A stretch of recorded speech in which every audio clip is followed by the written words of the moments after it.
Hello and welcome to this short webinar from Moved Consulting on coaching the basics. I'm Dominique and I'm going to be taking you through this topic today. Thank you for joining me. This is the first in an initial series of 3 webinars over the next 2 weeks in February 2021. After this presentation, there'll be a short Q&A with questions that have been sent in. We'll also put up our contact information so that you can get in touch if you'd like to arrange an exploratory coaching session, a one-off bespoke problem-solving session, or even a full programme of coaching. So let's begin. These are the questions that we're going to look to answer in this webinar. First, what is coaching? The central question. We'll take a few different approaches to this. If you're reviewing these slides, then you can link through to the 4 approaches, but in this webinar, we're going to run through them in order. First, we're going to look at who coaching is for, which will help us understand what coaching can achieve, or rather, what people can achieve through coaching. We'll look at how coaching differs from other sorts of supportive relationships like mentoring, sponsorship and good management. It's important for people to know what to expect, so it's important to be clear about what those differences are. Then, what is coaching for? What does it achieve? What's the point? And finally, what's the difference between some of the coaching flavours you'll see advertised or elsewhere as you're finding out more about coaching? First then, a definition. Coaching is a method for achieving set goals through reflection and dialogue with the support and guidance of an impartial coach. Now, this is one definition, and I've broken it down this way because these are some of the key components that help distinguish coaching from other types of relationships. Coaching is a method. It's a skill that coaches have, and not everyone can be an effective coach. Coaching happens with certain goals in mind. That might include the goal of setting goals to achieve in the future. It involves reflection individually, but also dialogue between coach and coachee. And the coach can rely on their coach to offer support and guidance impartially, without their own interests or prejudices coming into play. So coaching is about helping people to learn, not about teaching them to adopt a predefined solution. So coaching takes its cue from the old adage, give a person a fish and they'll eat today, teach a person to fish and they'll eat for a lifetime. And he's not fishing here, but I've no doubt that this cat can. Who can coaching help then? The short answer is, a bit like coffee, coaching can help almost everyone, but how it helps will depend on your goals. So coffee might help you improve your mood if you're tired after taking care of a baby in the night, or keep going if you're working late up against a deadline, or it might be something you offer to encourage colleagues to turn up to a voluntary early morning meeting. Similarly, coaching can help almost everyone, but in different ways depending on their needs and objectives. What is coaching not? Coaching can often be conflated with some other forms of supportive relationships. So it's useful to think about how being a coach differs from other roles we might take towards people. Thinking about it in this way can also help you figure out what sort of support you need: a coach, a mentor, a sponsor, or just an engaged manager. Coaching and mentoring can be particularly difficult to disentangle. And if you search for the difference between coaching and mentoring, you'll find a lot of different and conflicting answers. Some people will say that coaching is performance-driven, designed to improve on-the-job performance, while mentoring is more development-driven, taking a holistic view of development. I disagree with that characterization of coaching. It resembles what's commonly known as coaching for compliance. That is, getting people to do things in a certain way to a set standard that has been determined externally. And I'll talk more about that concept in a minute. In fact, I think the definition about mentoring being holistic and coaching being on the job is almost entirely backwards. But the key distinction between coaching, mentoring and sponsorship, which is in the right-hand column here, is who you are as the coach, mentor or sponsor. Mentors are usually more experienced colleagues. They share a professional or educational background with the mentee and are offering their years of experience navigating a particular sector or even just a particular workplace. The mentor-mentee relationship might, and commonly does, last years, if not decades. By contrast, a coaching relationship might last weeks, months, or close to a year, but is unlikely to go beyond that. Coach may not know your field. In fact, you may be speaking to a coach because you're trying to work out what your field is going to be. And a sponsor? Well, sponsorship is hugely important, which is why we're including it here, but it's a very different sort of relationship. You don't have to have any deep one-to-one relationship with someone to act as a sponsor, although of course it is always nice to have one. But if you've identified someone in your organisation as high potential, You might be doing everything you can to help keep them in your organisation and let them contribute to the best of their ability.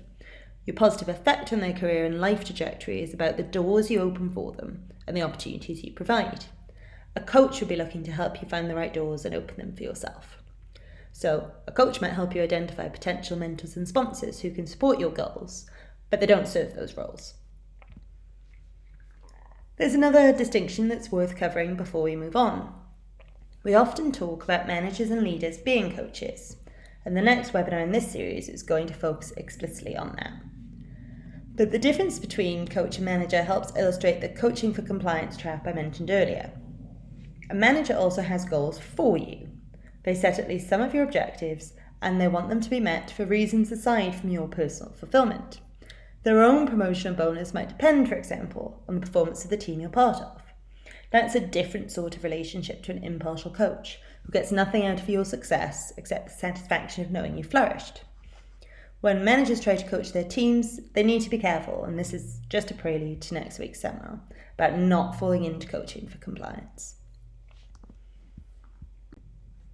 So here I want to reflect just again on this lovely cat, but also to mention Richard Biatzis, whose research into coaching is hugely useful and insightful, but who distinguishes between coaching with compassion and coaching for compliance.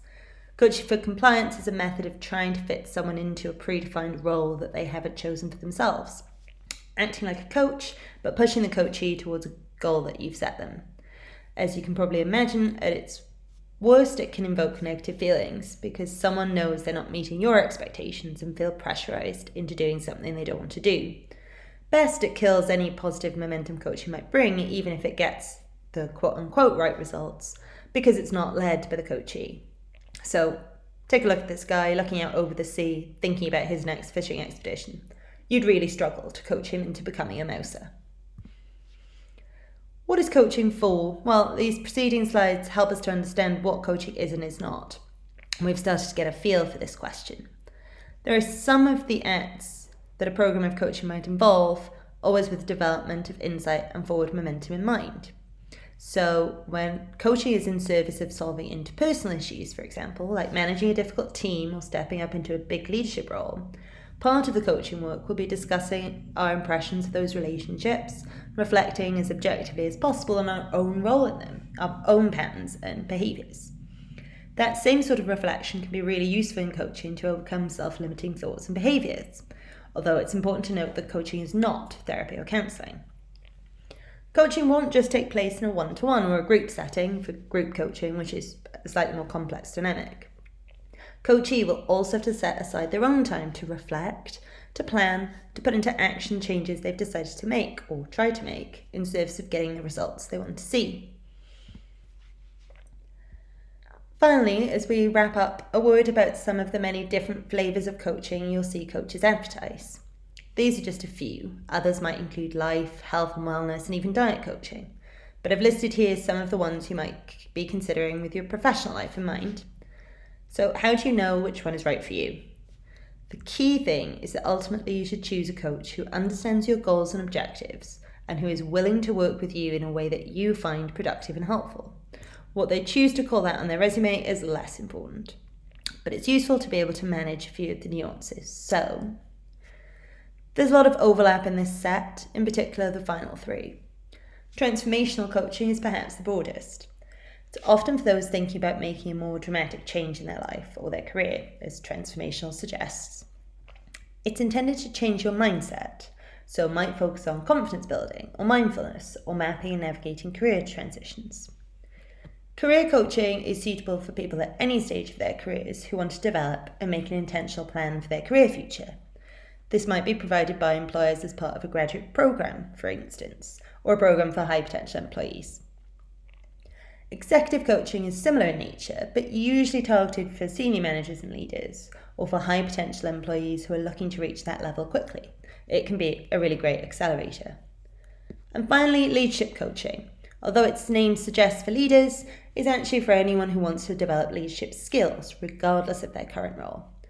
As in all career-related coaching, remember that your current job title and role is not the be-all and end-all of your career. You don't have to wait to be called a leader in order to develop your leadership. The second set of coaching flavours are a little different though. First, you might see business coaching advertised, in particular for the leaders of small businesses or startups. This is often provided by experienced entrepreneurs focused on building and growing a business. That might involve some development as a leader, but there's also often lots of practical elements about how to run and improve business operations. So it can sit partway between mentoring and coaching. The second two have more in common with management. Transactional coaching is, I think, the same as coaching for compliance. The coach is invested in you doing something a certain way to a certain standard, whether they're your direct supervisor or a more experienced colleague handing off a task to you, for example. There's a transaction involved. This is not self-directed, growth-focused coaching in the sense that we're using the word coaching. Similarly, performance coaching has, as the name suggests, a focus on performance in a current role or tasks. If that's self-directed, for example, because you want to master a certain skill to build your career, then this is definitely within the realms of what we've talked about as coaching. But where it's dictated by your boss, it might be close to coaching for compliance, for example. Performance coaching might also involve teaching you a task, akin to sports coaching. That's closer to training in our view than what we mean when we talk here about coaching. So that's our introductory guide to coaching, the basics, who and what it's for, and how it differs from some other types of supportive relationships. We're recording this webinar asynchronously, so we've got a few pre-submitted questions and FAQs that we're going to run through shortly. But first, here are some links to where you can find out more about coaching on our website, get in touch with your questions, or book an exploratory session to see whether coaching from us is right for you. On to the Q&A portion of this then. This question 1, how do I ask my manager or supervisor to coach me? It's a great question that we hear a lot about how to get someone to agree to start a coaching or mentoring relationship with you. People can often be shy about asking for help. So you've got someone in one sort of supportive relationship and you want to shift it towards coaching them. And we're assuming here that there's not a problem in the relationship, like coaching for compliance that is demotivating. The first question is, why? What is it that you're not currently getting from this relationship that you want to get from coaching?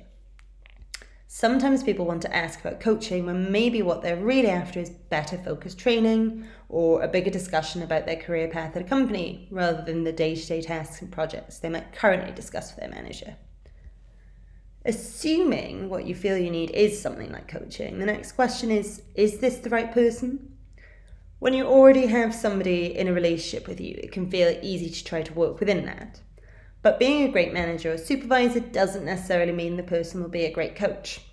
They're very different skill sets. We'll talk about coaching for managers and the skills you need to become a good coach for your team members in our next webinar. But some things to look out for are empathy, active listening, and a willingness to invest time in employees. If you know what you want is coaching, and you think they'll be a good coach for you, I'm afraid the only thing left to do is really just ask.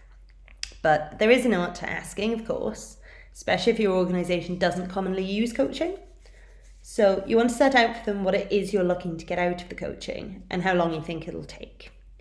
So, for example, don't just say, can we change some of these one-to-ones to coaching style sessions? Instead, you might say something like, I'm looking to explore a potential career path in X, building on my work here in this team. I was wondering whether over the next 3 months you'd be willing to do some fortnightly coaching sessions with me to help clarify my goals and what I need to do to achieve them. You'll always get some questions back about exactly what it is you want and need, but being clearer up front about how it would be useful for you and manageable for them will put you in a better position. Question 2 then. I don't know what to ask my coach to help me with. Everything seems so interconnected. Feeling a bit overwhelmed or unfocused at the start of a coaching program is completely natural, and it might leave you wondering whether, in fact, you understand coaching at all. Coaching tends not to be targeted towards an immediate and obvious concrete problem. Instead, it's an exploration of skills, goals, and aspirations, which can feel really broad. It's also not uncommon for coachees to feel a bit anxious about potentially letting down their coach by not being very organised at the start. There's no need to feel that way. Coaching is supposed to be a supportive environment where you can gain insight into yourself, your goals, and your current position. Insight means a change in perspective, so there's never going to be a completely fixed plan, and good coaches know that. Every coach has their own particular method for starting to build a coaching relationship and getting to know you, your objectives, your values, and your behaviours. So, if you're at the start of this relationship building, be open about how you're feeling and ask for guidance. Maybe ask how best to map out all of the issues, concerns, or possibilities that you feel are tangled together.